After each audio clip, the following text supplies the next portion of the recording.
Saludos amigos, buenos días a todos, buenos días a los dominicanos de aquí del exterior. Para hoy nos honra con su presencia en su espacio El Pueblo Cuestiona el licenciado don Atuey de Camps, quien es presidente del Partido Revolucionario Social Demócrata, una de las figuras más importantes de la política dominicana, don Atuey de Camps, expresidente del Partido Revolucionario Dominicano, primero secretario general, diputado, un hombre con un currículo increíble. Yo siempre he dicho, aunque esto no le guste a algunos de los dominicanos, que Atuey de Camps es uno de los políticos con mejor perfil político en República Dominicana. Por eso me preocupa mucho ver que su partido, el Revolucionario Social Demócrata, pues en estos momentos se siente como algo así, un poco, un perfil bajo. Quisiéramos que nos dijera qué está pasando, pero esta respuesta la queremos después de la pausa comercial.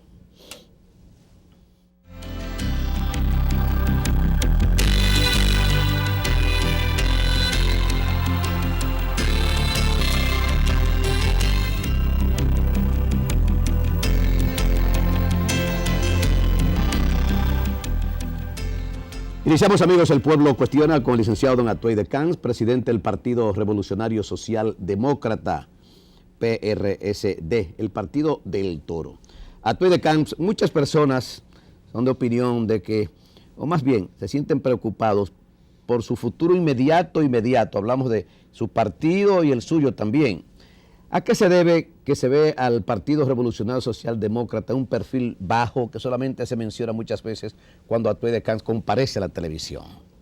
Díganos. Muy bien. Primero, darte las gracias una vez más por la invitación que me haces.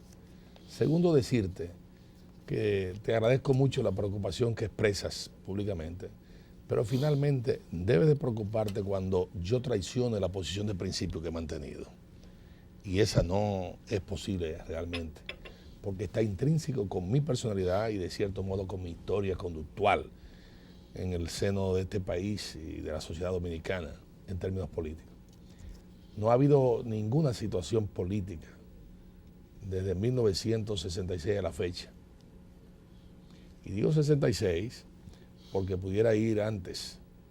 Por ejemplo, ahí está el caso de la marcha que hicieron las escuelas secundarias e intermedias al gobierno de Héctor García Godoy para el reclamo de la Universidad Autónoma de Santo Domingo, la muerte de Amelia Ricard Calventi y de varios. Frente al Palacio Nacional. Frente al Palacio el Nacional. 14 de febrero. Yo estaba ahí encabezando justamente el Liceo Juan Pablo Duarte y bajamos toda la Duarte hasta el Palacio Nacional. Luego tomamos por la 30 de marzo y llegamos al Palacio Nacional y ahí estuvimos. Y recuerdo 14 de febrero del 66. Exactamente, que estábamos ahí desde ese día y un poco antes, puesto que fui dirigente de la Juventud Revolucionaria Dominicana, hemos estado en las primeras filas y demás.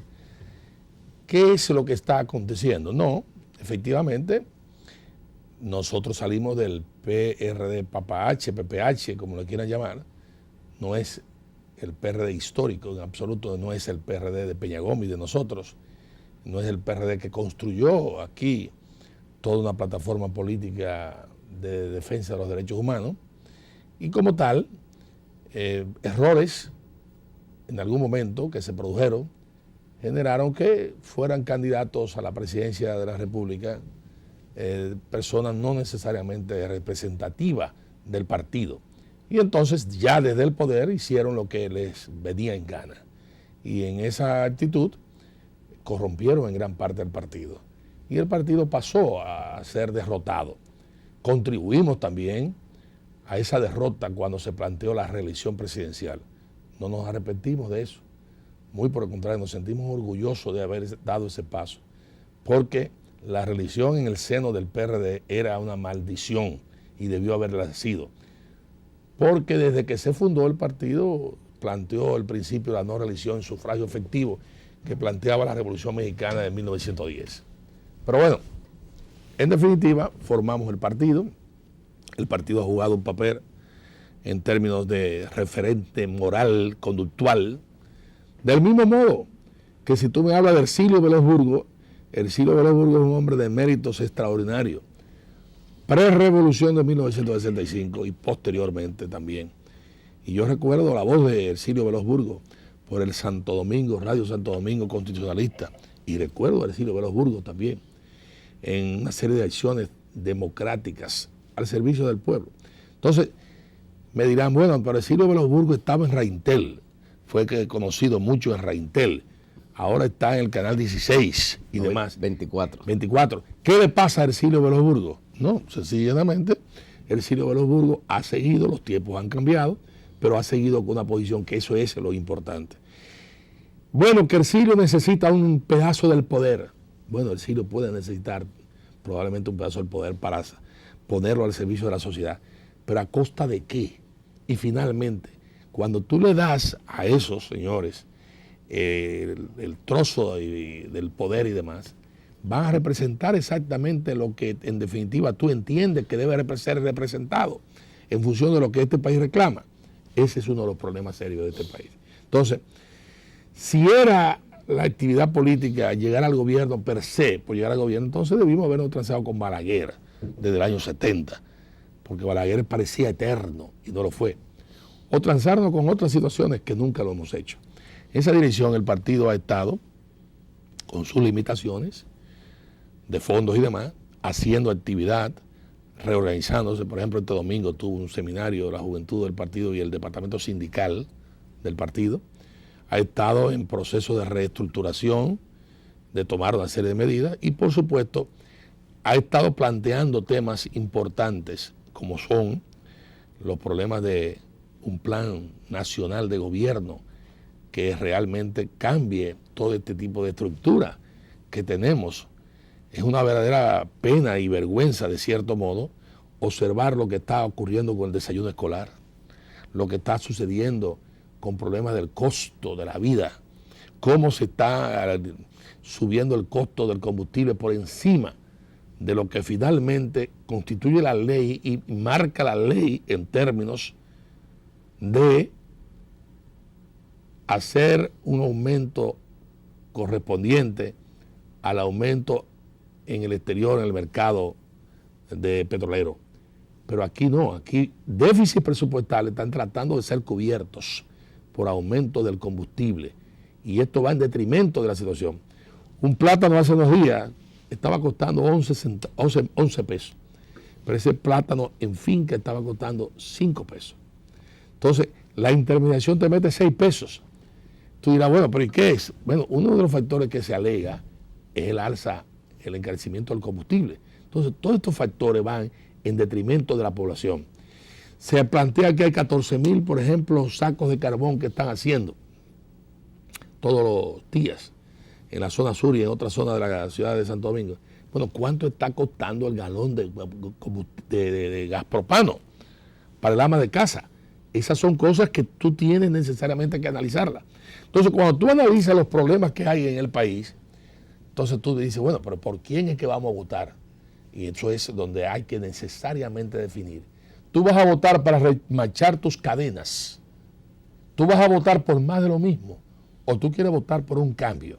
En ese sentido, nosotros, el Partido Revolucionario Socialdemócrata, constituimos un cambio. Somos un partido en ese sentido abierto, en términos de posibilidad de unidad. No hemos estado planteando detrás de ninguna organización política la unidad en absoluto para posiciones y nada de eso. No. Un programa mínimo de gobierno progresista, democrático, antirreeleccionista.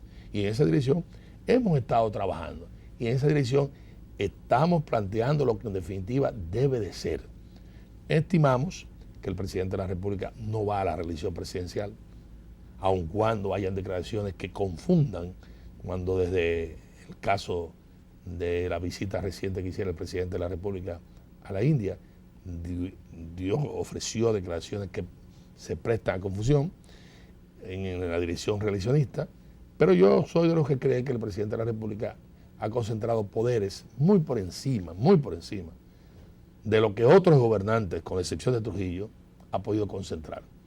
Y en esa dirección me parece que el presidente es lo suficientemente joven para no plantear una tercera reelección en línea, porque ya él se reeligió por tercera vez, pero en línea me refiero, porque tuvo un periodo, obviamente, en la que la propia ley establecía un cambio, de cierto modo. Entonces, en esa dirección, me parece que el PLD tiene hombres y mujeres con capacidad para ser candidatos, que no necesariamente tiene que ser la cadena reeleccionista, ni mucho menos.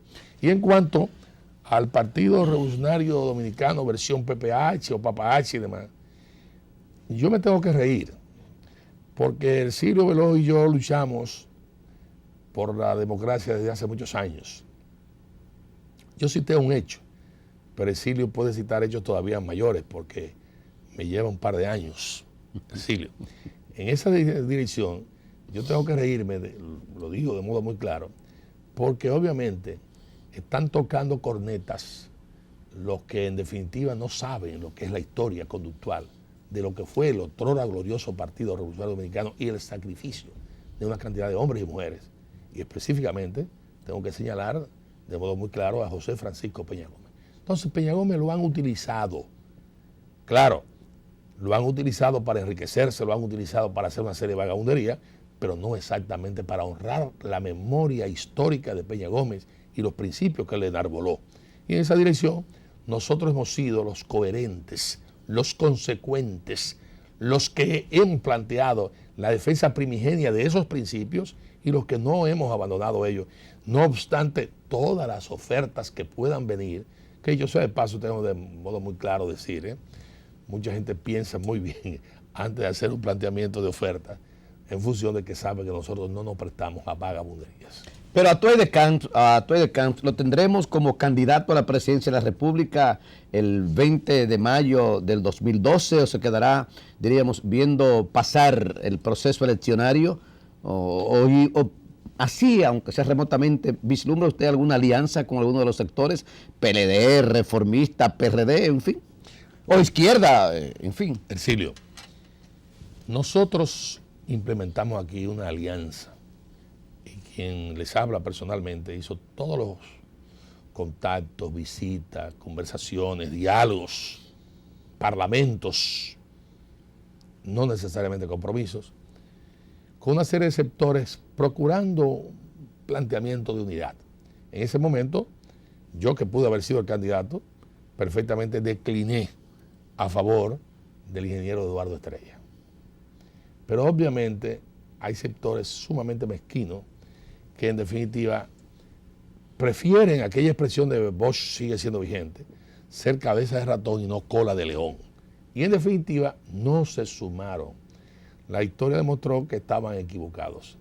Pero en definitiva también tengo que decir que el otrora Partido Reformista, que fue una gran fuerza política, por eso yo tengo que reírme cuando oigo a Hipólito que dice que cae el que se va del PRD y que él es uno de los fundadores. Bueno, nunca ha sido fundador, tengo que aclararlo, y eso de que se va del PRD no representa nada, también es un disparate mayúsculo y una ignorancia. ¿Por qué? Porque Juan Bosch se fue y sí representó mucho, derrotó, y hoy por hoy el partido de gobierno es justamente el PLD. El partido de Bosch. El partido de Bosch. Entonces sí representa mucho cuando usted sale.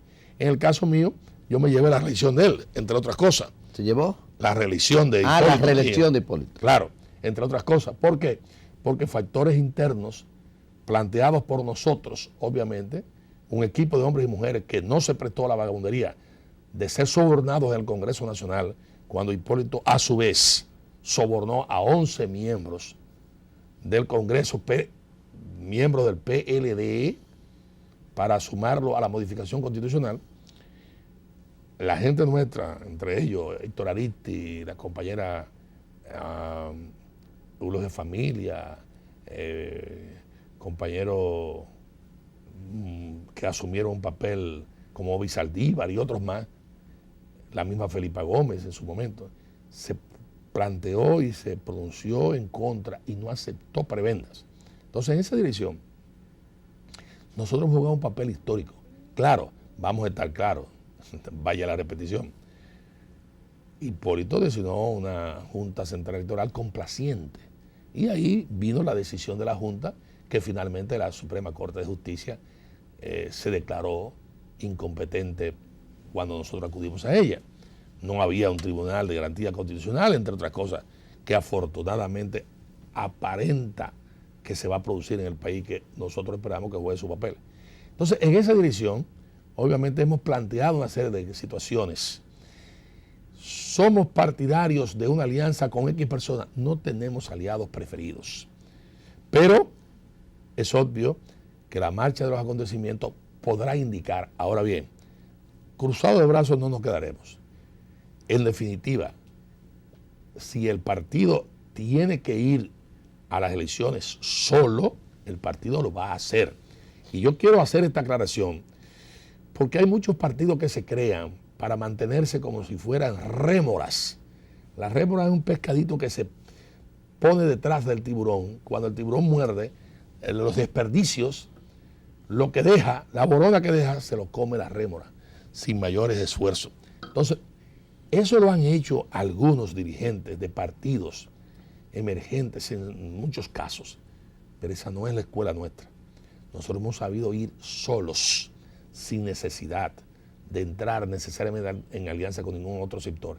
Hemos mantenido la legitimidad del partido, hemos mantenido los principios del partido y nos hemos estado pronunciando permanentemente. Ahora bien, el país demanda soluciones en el caso, por ejemplo, de la energía eléctrica. Es un verdadero escándalo la muerte de ese joven que fue a reclamar el tema de una tarifa eléctrica elevada, ineficiente, con los costos más altos del mundo.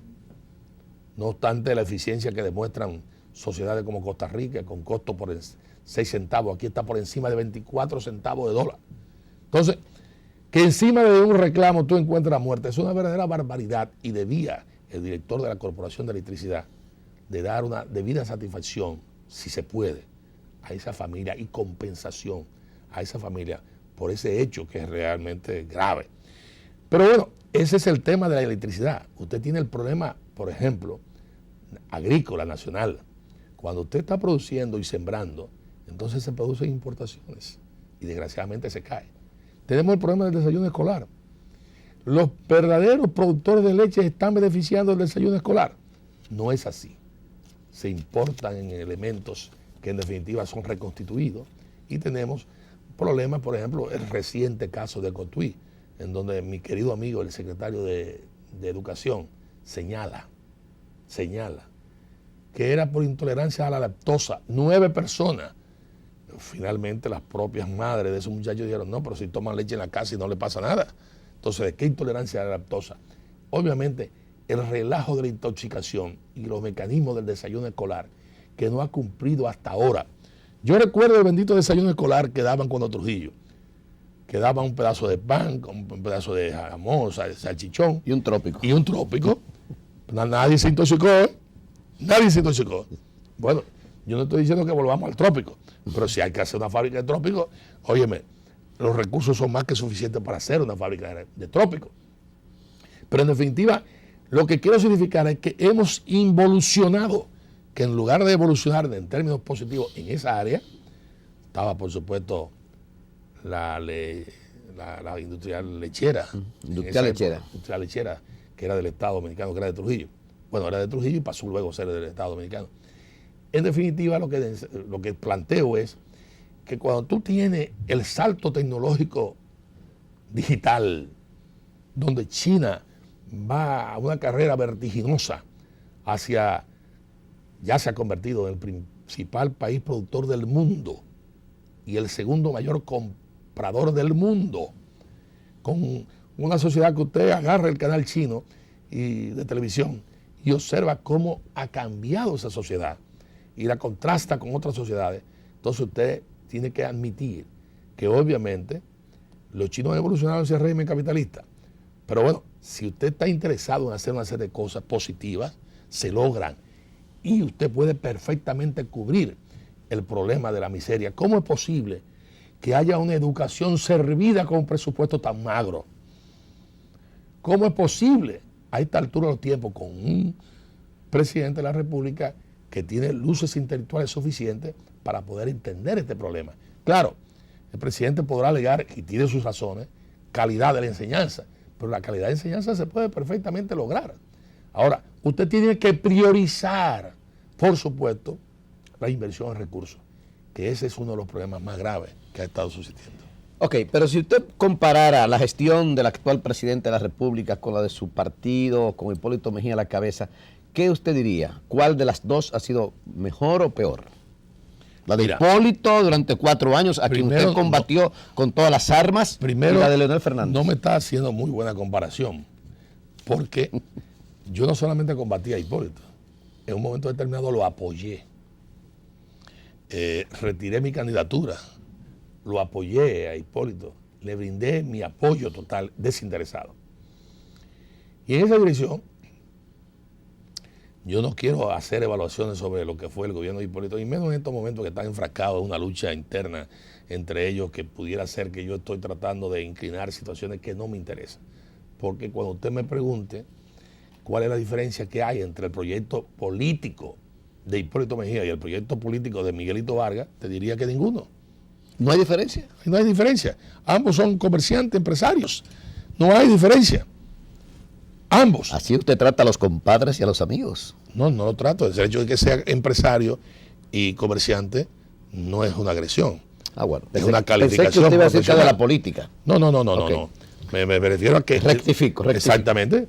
Miguel es un constructor, empresario, negociador.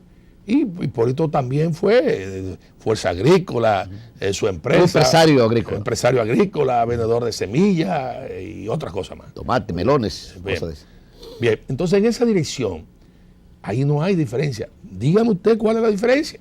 No lo hay. Entonces, hay una serie de hechos que son realmente increíbles. ¿Cómo Hipólito le modifica a Peña Gómez lo que Peña Gómez entregó, que fue su cuerpo, su vida, su corazón, para que se consignara en la Constitución, los 2 benditos años, aquellos famosos de que hablaba Balaguer, se consignara en la Constitución la no reelección presidencial? Luego Hipólito modifica esa situación. Pero ¿qué ocurre? Cuando ese bendito acuerdo de Hipólito liquidaba la posibilidad de reelección tanto de Hipólito como del presidente de la República, entonces Miguel Vargas, que lo tenía todas las cosas en sus manos, oxigena el proyecto reeleccionista tanto de Hipólito como de Leonel Fernández. Y en aquel acuerdo de las llamadas corbatas azules se produce aquel desaguisado que en definitiva ha generado una serie de modificaciones y una constitución que en mi criterio no es la constitución en absoluto ideal de este país.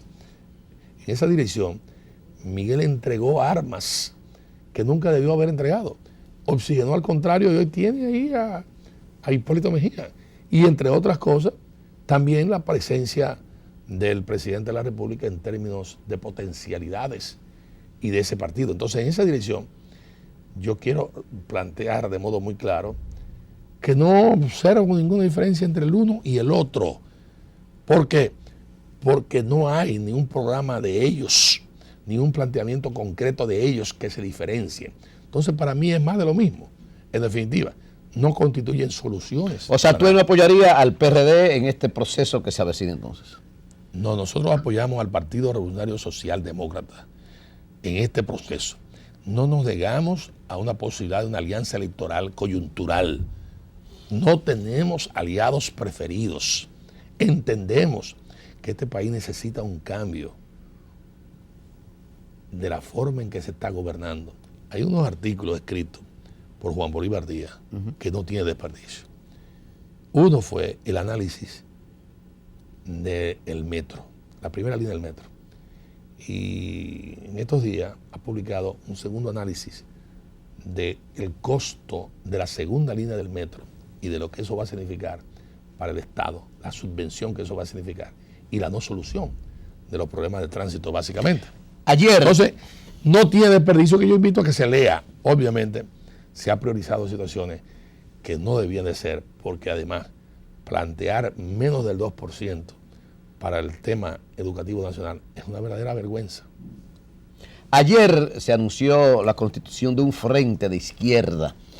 Creo que 14 grupos están buscando crear un frente realmente.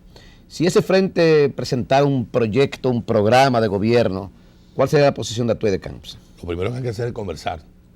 Si usted no conversa, no puede pactar. y después de conversar y ver qué es lo que plantean, en definitiva, nosotros no estamos cerrados a ningún planteamiento.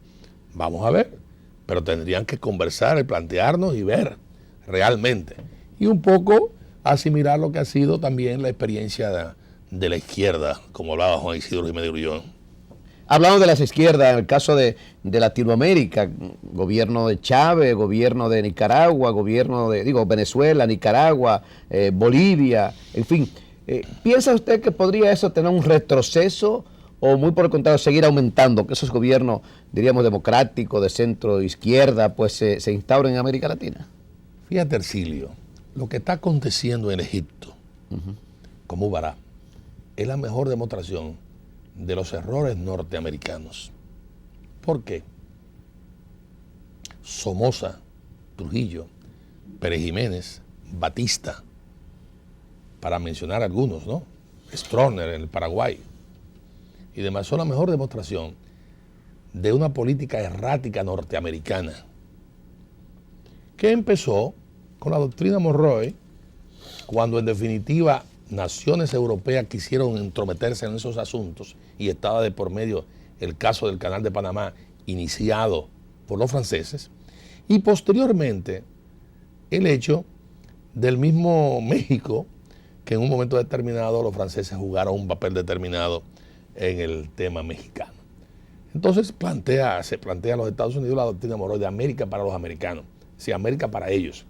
Y entonces intervienen en Haití, dejan a Duvalier, intervienen en la República Dominicana, dejan a Trujillo, intervienen diplomáticamente, no militarmente, en el caso de Venezuela, Pérez Jiménez, en el caso de Somoza, intervienen militarmente en Nicaragua y dejan a Somoza, a Anastasio, a Tachito, y en el caso de Stroessner no intervienen militarmente, pero dejan a Stroessner y así sucesivamente. Esta hegemonía planteada por Estados Unidos en estos países árabes, que va desde Yemen, pasando por Egipto, la protesta que se han producido, te indica de modo muy claro que Estados Unidos cometió errores, hierros extraordinarios. Cuando Estados Unidos auspicia el derrocamiento del gobierno que en ese momento existía en el Irán, y auspicia al Shah de Persia, comete un gravísimo error que finalmente generó lo del ayatollah. Y entonces los intereses norteamericanos sí se vieron afectados. Fíjese usted que Estados Unidos incluso apoya a Saddam Hussein en la confrontación Irak-Irán. Y luego le pasa recibo a Saddam Hussein cuando en definitiva enarbola elementos falsos, como son el hecho de la guerra química y de los problemas atómicos, para intervenir en el Irak, liquidando prácticamente la administración de Hussein, independientemente de las barbaridades que pudo haber hecho Hussein, que las hizo y demás. Pero obviamente ahí tenemos los gastos en vidas de parte de Estados Unidos, el costo, pero también los gastos económicos que ha significado obviamente el Irak, entre otras cosas. En el caso, por ejemplo, de Nicaragua, usted tiene ahora un régimen sandinista que es la respuesta en gran parte a la errática política que asumió los Estados Unidos en su momento. Y así sucesivamente en el caso de Venezuela y los partidos tradicionales corrompidos, como Acción Democrática, COPEI y otros. Y otros casos más que se han dado en el caso, por ejemplo, haitiano. El tema haitiano no tiene aparentemente solución y sí tiene que tenerla. Pero Haití ha sido intervenida por Estados Unidos más de 4 veces. Entonces, ¿cómo es posible que si fue bueno dejar a un Papadoc Duvalier, ¿por qué no se puede dejar una democracia bien establecida e instaurada? Y en el caso dominicano, la suerte que había era el liderato fuerte de partidos, el liderato fuerte de personalidades como Viriato Fiallo, Juan Bosch, Balaguer y otros que permitieron el tránsito democrático. Sin embargo, vamos a estar claros, aquí la política de terror que desde un momento determinado se produjo, tenía también ciertos auspicios de sectores externos de la República Dominicana. Entonces, Hoy en día, lo que está ocurriendo en Egipto con Mubarak es la mejor demostración de cómo usted contiene la democracia de un pueblo, la expresión de un pueblo, y ahora se está produciendo como una especie de juego de naipe el tema de Jordania, que el rey, hijo de Hussein, se ha visto en la obligación de activarse, el tema del Yemen, el tema de Tunisia, que se ha producido. Y bueno, ¿hasta dónde esto va a afectar a Marruecos? ¿Hasta dónde va a afectar, por ejemplo, a Siria? ¿Hasta dónde puede afectar a otras naciones? Esa política hay que cambiarla. Yo tengo que saludar al presidente de los Estados Unidos, que ha estado planteando que se vaya ya el presidente Mubarak, entre otras cosas. Claro, quienes han mantenido la situación de equilibrio relativo, entre comillas, son las Fuerzas Armadas, que responden a los intereses norteamericanos. Esas Fuerzas Armadas son las que obviamente... Las egipcias. Sí, las egipcias. Las Fuerzas Armadas egipcias. ¿Por qué? Porque esos militares, casi todos, incluyendo el vicepresidente de ahora que se acaba de designar, han sido entrenados en las escuelas norteamericanas de militares y como tal responden a esos intereses. Por eso yo estimo que las declaraciones del presidente de los Estados Unidos han sido positivas, porque es una forma de ir en armonía con el oleaje y no necesariamente enfrentarlo, como han estado manipulando sectores que quisieran que se quedara Mubarak sobre la base de un acondicionamiento cosmético que en definitiva no ha significado mayores cambios. Entonces, resumo diciendo que en el mundo, la política de policía del mundo de los Estados Unidos necesariamente tiene que variar, y más aún con el hecho de lo que usted estaba observando en China y su crecimiento, y el hecho mismo del manejo de las relaciones Taiwán-China y cómo las están manejando y con los niveles en que las están manejando. Y cómo también Europa asume también el papel de ponerse, de quitarse los pantalones cortos y ponerse pantalones grandes, y de cierto modo hacer medidas profilácticas internas para poderse colocar en una posición de eje también importante mundial que sea tomado en cuenta, dado el hecho de que los problemas administrativos de países como España y otros más están siendo asumidos con medidas muy drásticas en términos de austeridad. Que dicho sea de paso, son actitudes de austeridad y de medidas de controles que muchos de nuestros países de América Latina no se han tomado, y que en gran parte asumimos una posición de tipo de endeudamiento externo cada día mayor, sin que tomemos en consideración los costos que históricamente eso ha significado en la República Dominicana, la intervención de la aduana en 1907, entre otras cosas, y luego el desembarco del 16, y por supuesto haber dejado a Trujillo en el país, entre otras cosas, fruto de la intervención norteamericana.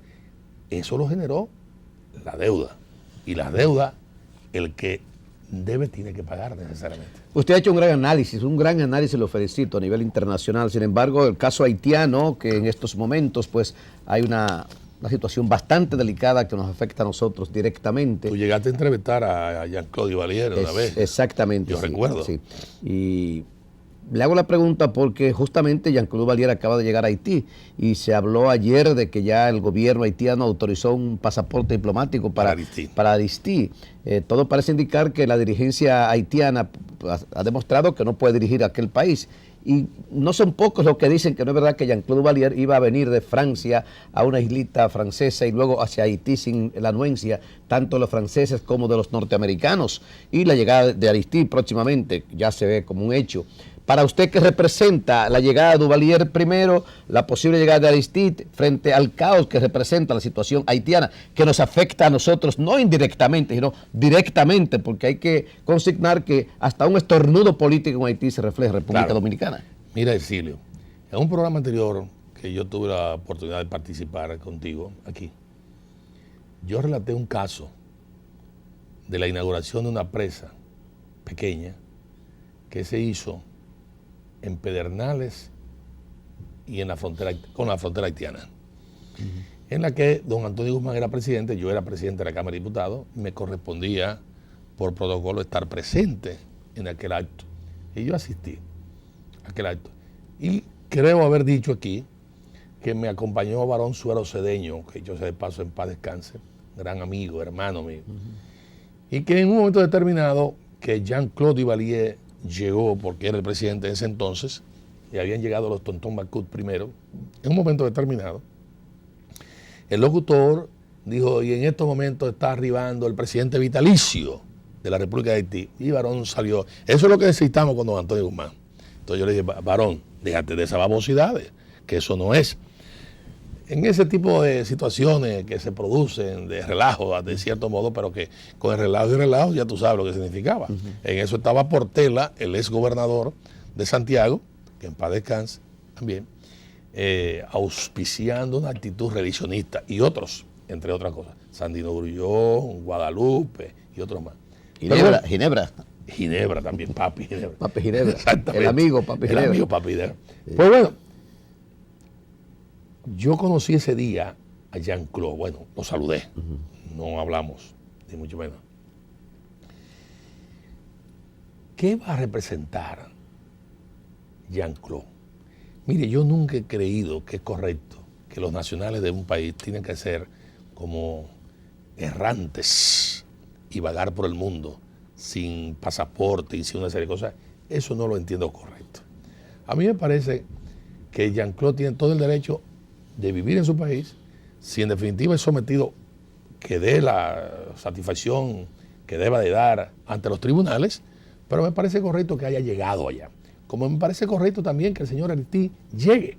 Ahora, el tema haitiano es un tema grave, porque sin lugar a dudas Preval oxigenó, hay que decirlo de modo muy claro, el actual presidente Preval oxigenó